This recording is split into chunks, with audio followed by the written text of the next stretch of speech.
to you by Kellogg's Cereal.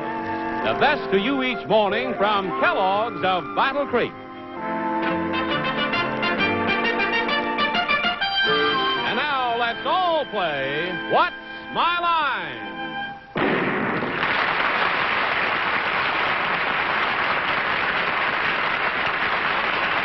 And now from New York, let's meet our What's My Line panel. First, the popular columnist whose voice of Broadway appears in papers coast to coast, Miss Dorothy Kilgallen.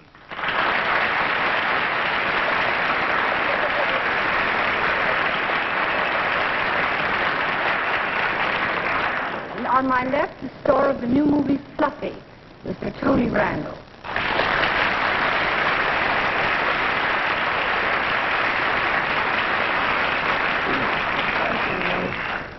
And on my left, a svelte charmer who wears a Cheshire grin because her husband is in a huge shape, Baker Street, Arlene Francis.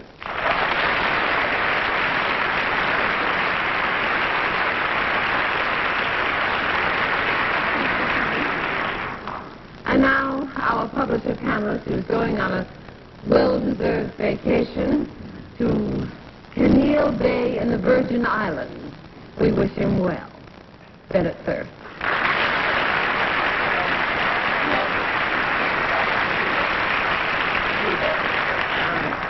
Looking forward to this trip south, leave the crack of dawn tomorrow. Well, we have a very distinguished panel moderator tonight. I don't know whether you know or not, but he's probably the only man in television who owns a dog whose aunt won Best in Show at Madison Square Garden last Tuesday.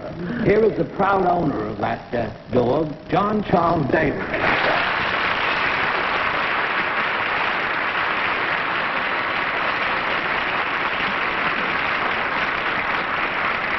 Actually, I can't claim all that credit. It's my daughter who owns the dog that is the nephew of the Scotty that won Best in Show in the dog show this week. Pretty good. Bennett reads those papers. I don't know. I can't keep anything from him. Tony, nice to see you on the panel. Thank you. We have some very interesting few things for you to play with tonight, I think. We'll also have a famous mystery guest before my friends on the panel a little bit later in the show. And we'll meet our first challenger. Return it within 30 days for a full refund. Call 1-800-313-3323.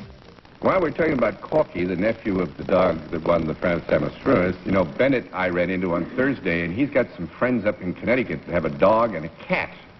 And they've caused pandemonium up in that part of the country because they named the dog Cat and the cat Dog. Right, Bennett?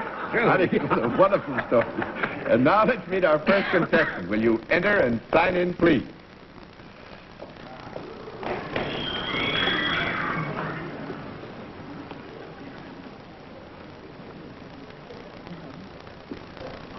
Sue Murphy. How are you?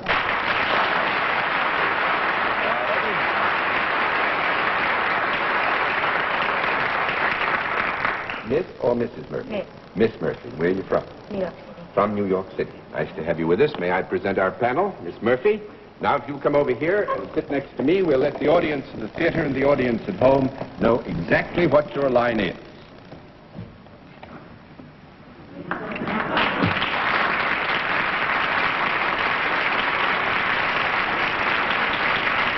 All right. Panel, we can tell you that Miss Murphy is self-employed and deals in a product. And since Bennett's going to get a rest, why, we'll begin with Bennett, sir. Miss Murphy, is this product one that might be used by not only the panel, but the distinguished gentleman sitting next to you? Yes. Is it a consumable product? No. When you say consumable, do you mean in the long view or the short view? Oh, by all means, the long view, John. Well, we will agree that it's, with Miss Murphy's permission, we will agree that it's a product, if it came into your possession, you would tend to use and then would discard. Is that fair enough, Miss Yes. Murphy? Might it be something that is worn? No. 1 down and 9 to go, Miss Kilgallen. John, may I ask a question which may disqualify me? Mm-hmm.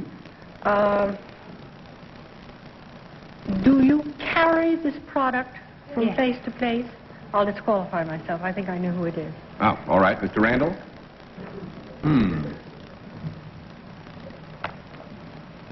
Is this a product that is used in business? Yes. Is it a manufactured product? Yes. Is it a product made of one thing like a photograph rather than several things like an automobile? Yes. Made of one thing like a photograph rather than several things? Yes. Well, that's very nice. 2 down and 8 to go, Miss Francis. Oh, it's made of several things like an automobile. Well, as I've taken the question as it was asked, is it made of one thing like a photograph or several things like an automobile? I'm somewhere in the middle there, but I had to give him a no. I see. However, it is something you can carry on your person. Yes. Is there any paper involved in this product? Yes. Does it have writing on it? Yes. Would it look like a book or a magazine of any kind? No, I don't think it looked like a book or magazine. 3 down and 7 to go, Mr. Sir. Murphy, would this product be of any use to people in the newspaper business? Yes. Have you some connection with the newspaper business? Yes. Do you work for one of the New York papers? No. That's 4 down and 6 to go, Miss Gilgal. Oh, I'm sorry, you've disqualified yourself, Mr. Randall. Is the product newspapers? Yes. Then we must figure out what you do with newspapers. Mm-hmm. Well, you have a very determined, vigorous, left-handed manner. Do you sell newspapers? Right.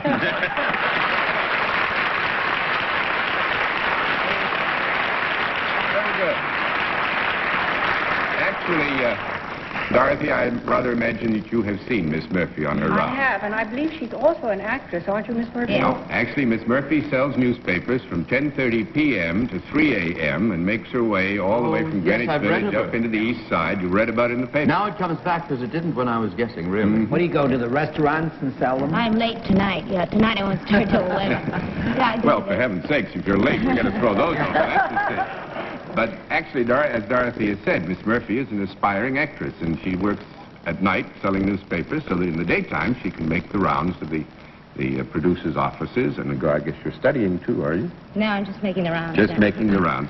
Well, may I know? She wears a little Jackie Coogan cap with all her hair underneath it, which Oh. makes her look quite different. Well, that's why I thought it would fool you because everybody thinks I have It short almost hair. did. Dorothy, you got a wonderful memory. She does. She wears a little Jackie Coogan cap and a big sweater and Or trousers. is that a P.J. Clark? Well, that's one of the places she hit. What are the places at PJ? I go to PJ's and Allen's and Lane's and Delmonico's and Limelight. All the way. Don't you get all a the way- particular thrill out of selling the papers that contain Dorothy Kilgallen's column? She doesn't. She sells morning papers. Sells morning papers. Aha, that takes care of that. Well, we wish that you have a good deal of luck in those producers' offices, Thank because you. we know that's what you want. Thanks for being with us.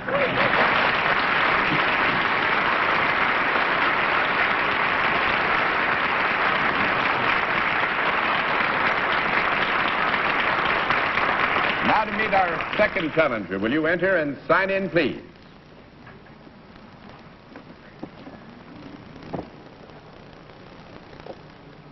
William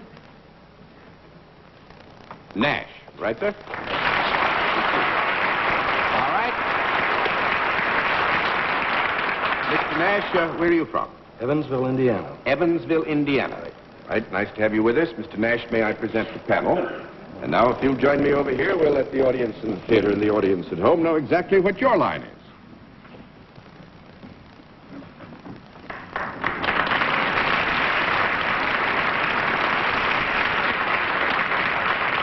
All right, panel, we can tell you that Mr. Nash is salaried, deals in a product, and we'll begin the general questioning with Arlene Francis. Mr. Nash, is this a product that is larger than a bread box? Yes. Does it have moving parts? Yes. Would it be considered in any way electric? No. No, that's right. One It down. has electric parts, though, I think, John. I think if you'll think that over for a minute, John. Hello there. Whoa, Don. All right. We don't deny that there might be some relationship in Salisbury, but it doesn't have electric parts, right, Mr. Nash? Mr. Nash, We'll give have him a to have little a trouble, conference. will you? Now, you Have a realize, Mr. conference. Nash, my good name and reputation here.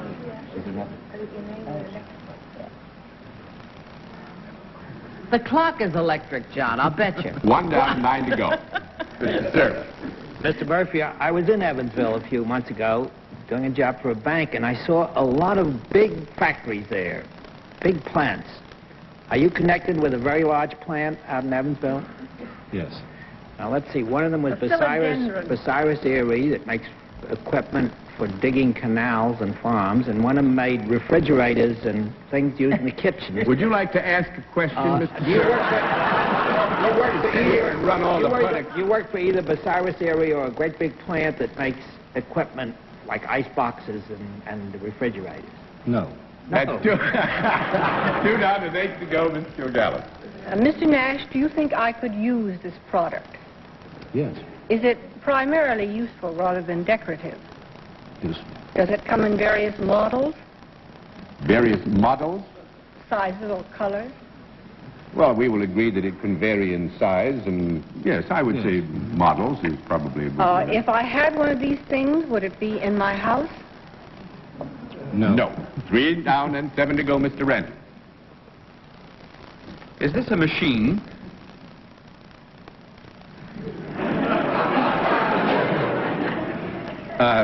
By machine, you mean, yes, you do. What do you think I mean? Well, by machine, I am assuming that you mean an entity which has a motivating force to it, and through the use of the motivating force and such other implements as are attached thereto, it does something to something else in the shaping, turning, manufacture, or slicing. That's not exactly what I meant. That's not exactly. Well, what do you... What I meant precisely was, does this entity contain a motor or engine? Does this entity contain a motor or engine? That's 4 down and 6 to go, Miss Pratt. Does it get around?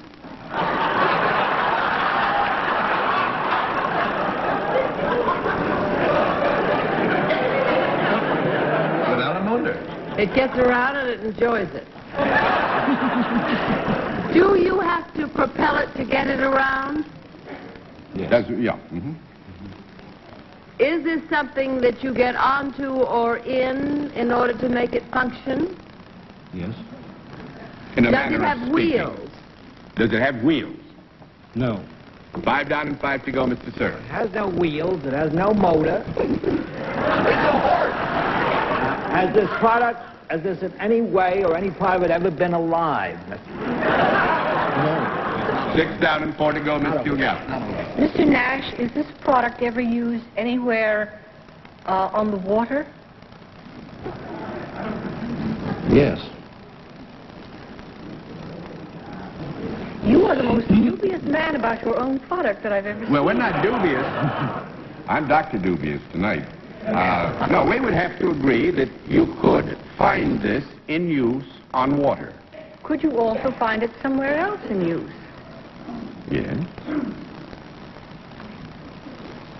Would that place be on the land? Mm-hmm. May I assume it would not be in the air without a motor? Yes, we would agree that. It'd be a glider. Oh, Tony, don't confuse me. Yes, it could. You're so right. Going to give you 1 minute. Thank you, John. I'm going to need it for wheels. Gliders have tracks in them.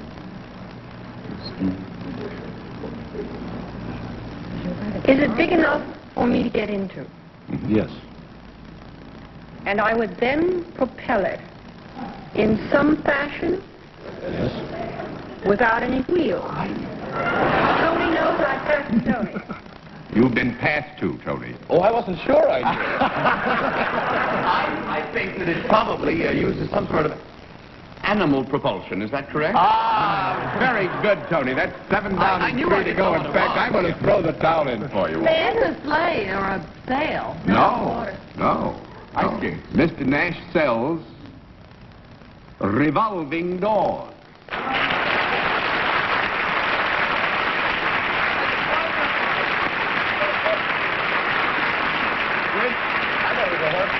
Which was why, Arlene, you heard such a laugh when you said, does it go round? The reason it does nothing but go round.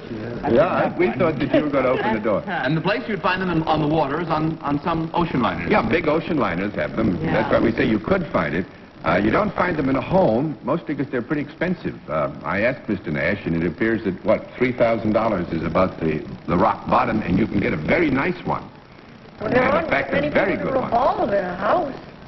No, but, if you have $3,000 and you want something nobody else has got in their house, he'll put one in for you. And if you want one with your initials on it, you can get it for $25,000. So the expensive ones do go as high as $25,000. What's the name of the company? International Steel Company.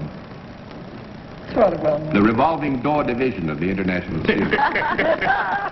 Well, I think we put the panel through a revolving door, and thanks very much. Nice to have had you with us.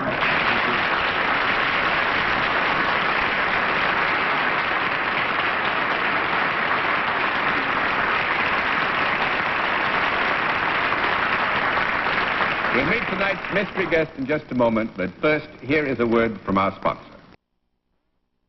The appearance of our mystery challenger, for which the panel is blindfolded. Blindfolds in place, panel? Yes. Good. Will you enter, mystery challenger, and sign in, please?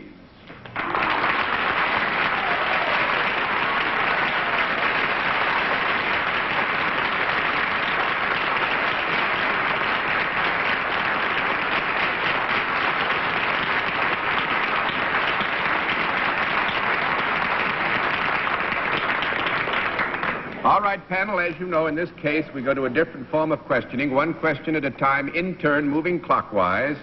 And we will begin with Dorothy Kilgallen. Are you a motion picture star?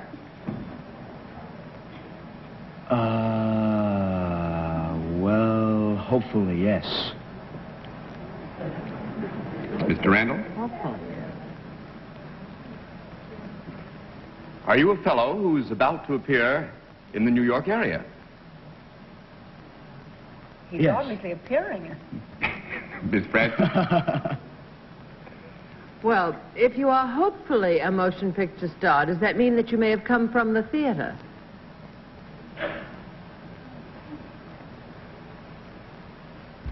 No. 1 down and 9 to go, Mr. Sir. What happened? Yeah. I thought I detected different voices there. Is there more than one mystery guest? Yes. Miss Kilgallen? Are you in any way related? Yes. Mr. Randall? I'm certain I know who it is. Did we go to school together? No, I went to the School of Hard Knocks. I was never in college. I was certain I knew who it was again. 2 down and 8 to go, Miss Francis.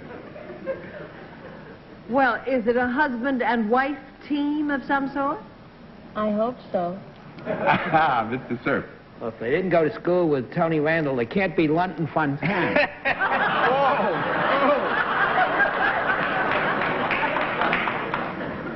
Are you a very young married couple? Everything being relative, I'll answer that question, and knowing you're yours, say yes. Miss Kilgallen? Do you both sing? Yes. Mr. Randall? That's what I thought. We did establish that it's not London Fontaine, eh? Yes, we did. I'll take a guess. Is it Stephen Eady? Nope. 3 down and 7 to go, Miss Francis. Is it Tommy Sands and Nancy Sinatra? Yes.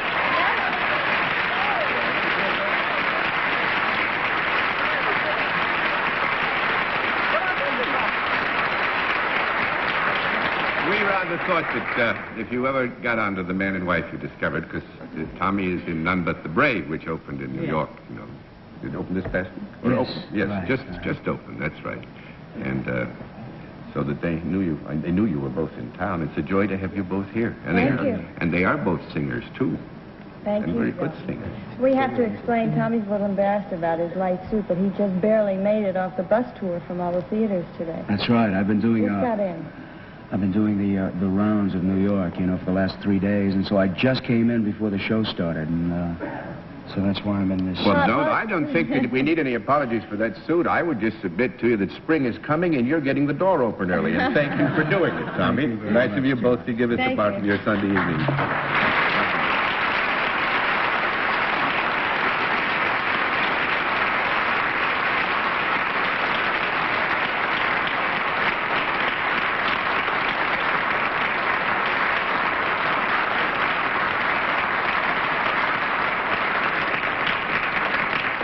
we gave you a rather tough time tonight, but I think in view of all things, you did rather well, so congratulations, and we'll be back after this. Puzzled by the fact that they know that I'm going to say goodnight, and so are they, so I think I should tell you, too, that we're concluding a little early tonight because the president is going to come on behind us with a message for the whole country. And, Bennett, we want you to have a wonderful time at Caneel Bay.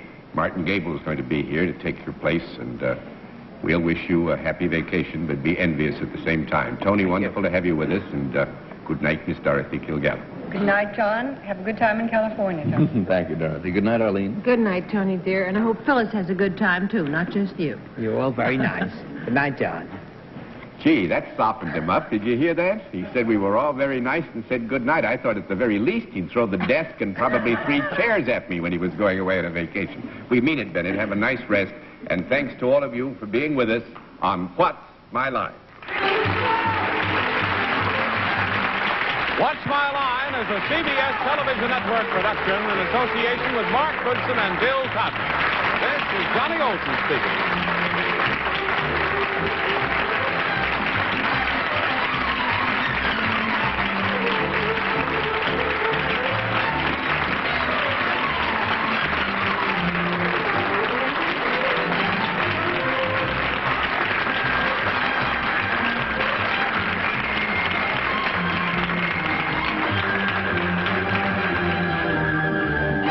Look!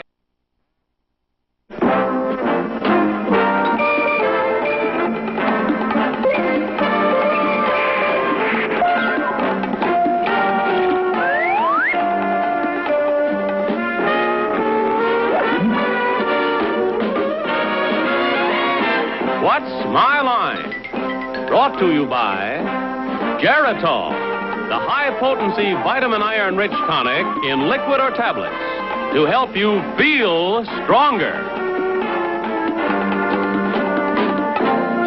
And now, let's all play What's My Line?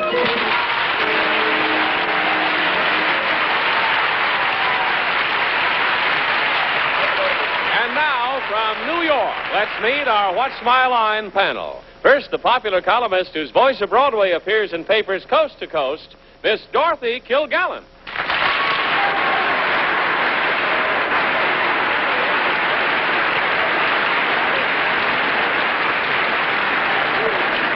And on my left, the star of the new movie Fluffy, in which his leading lady is a lioness, and he's a tiger, Mr. Tony Randall.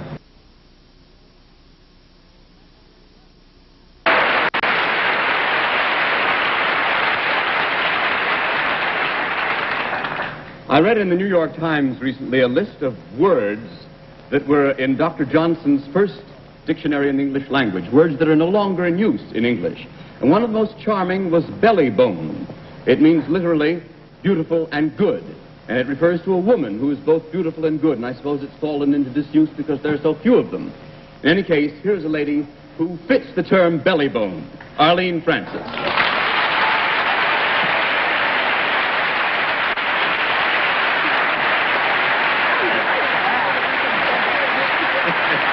Isn't that a wonderful word? And I want to hear the others. And now, tomorrow being Labor Day, we're celebrating tonight by having our favorite laborer in the vineyards of the book publishing business with us, Mr. Bennett Cerf.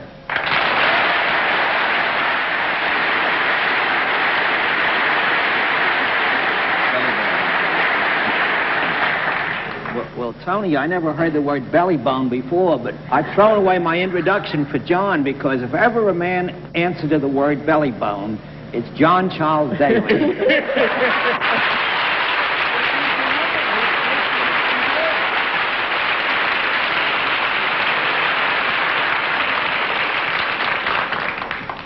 Ignorance is bliss, 'tis folly to be wise. I will just assume that it's a compliment, Bennett, and thank you very much. And Tony, thank you for being back with us again and for at least generating or inspiring the compliment. We've got some very interesting occupations. I think we're going to have a lot of fun in the next half hour. We will also have a famous mystery guest before my friends on the panel a little bit later in the program, and we'll meet our first challenger after this word. First challenger, will you enter and sign in, please?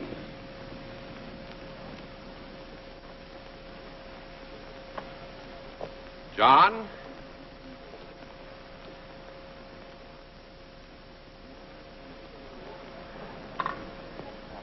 What? Cephalopolis, right?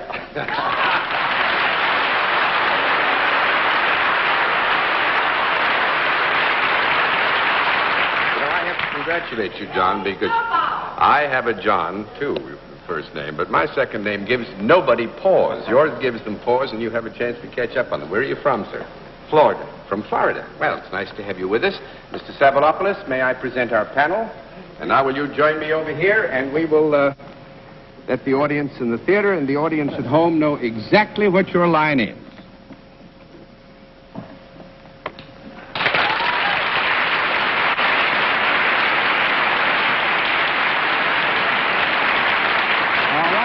Panel, we can tell you that Mr. Cephalopolis is self-employed and deals in a product. And we'll begin the general questioning with Dorothy Kilgallen. Mr. Cephalopolis, may I take it that you are Greek in origin? Yes. May I assume that your product is not necessarily Greek in origin?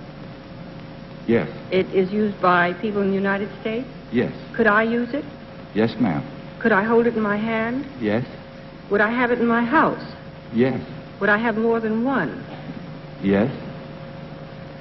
Would I buy You're them? assuming if you had it that is perfectly reasonable, you could have more than one. Is there anything decorative about this? Decorative. I would say no. We will agree that there are circumstances under which it might be used, but they would be extreme circumstances as decoration. Mr. Randall? In Greek, no is oshi. I hope I get a nay. What's yes? Nay. Sounds like no, but it's yes. Nay. Is this product, is it or has it ever been alive? Yes. Is it living? Yes. Is it animal? Yes. A series of nays, you see. Is it the kind of animal we associate with Florida? Yes. Is it reptilian? No. No. 2 down and 8 to go, Miss Francis. I thought with you saying nay so many times you were going to ask if it was a horse. Is it a four-legged animal? No. 3 down and 7 to go, Mr. Sir. Mr. Cephalopolis, is this animal ever found in or near the water? Yes. Is it therefore safe to call it a sea creature? Yes, I think it's safe to call it a sea creature. Yes. Is it a fish? No. No. 4 down and 6 to go, Miss Kilgallen. But I'd have it in my house? Yes. Would I eat it? No. No. 5 down and 5 to go, Mr. Randall. I presume it's a pet. No. A pet? You have it in your house and don't eat it. Like goldfish. I meant that sort of pet. No pet. Another 6 down and 4 to go, Miss Francis. It's not a fish, but it lives in the water. Is that what has been? Or near? Yes. In or near the water. Yes. Could it possibly be in the bird family? No. A fish bird? No fish bird. A water bird, I mean. 7 down and 3 to go, Mr. Sir. Mr. Cephalopolis, is there a practical use for this? Many thing? uses. Many uses. Yes. Is it ever used as bait? No. 8 down and 2 to go, Miss Kilgallen. John, I'd like a ruling. Do I understand that this is alive when you buy it and when you keep it in your house? No, it's Oh, it alive has when it is taken. Or when he gets hold of it? But by the time I would get hold of it, it wouldn't be Oh, alive. if they were slithering around all over your home, we'd have fits. I'd have fits. Slithering. I shouldn't have said that. That wasn't meant to give you any hints, and please don't take it as a hint of any kind. I'm sure it wasn't.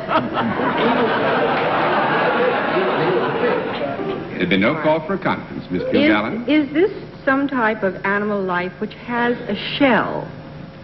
No. 9 down and 1 to go, Mr. Randall. Tony, do ask It's not a fish. It's not a reptile. It doesn't have 4 legs, so it's probably not a mammal. Is it an amphibian? No. 10 down and no more to go. eel? An eel? No. I hate to sponge off your time, but It's a sponge. It's a sponge.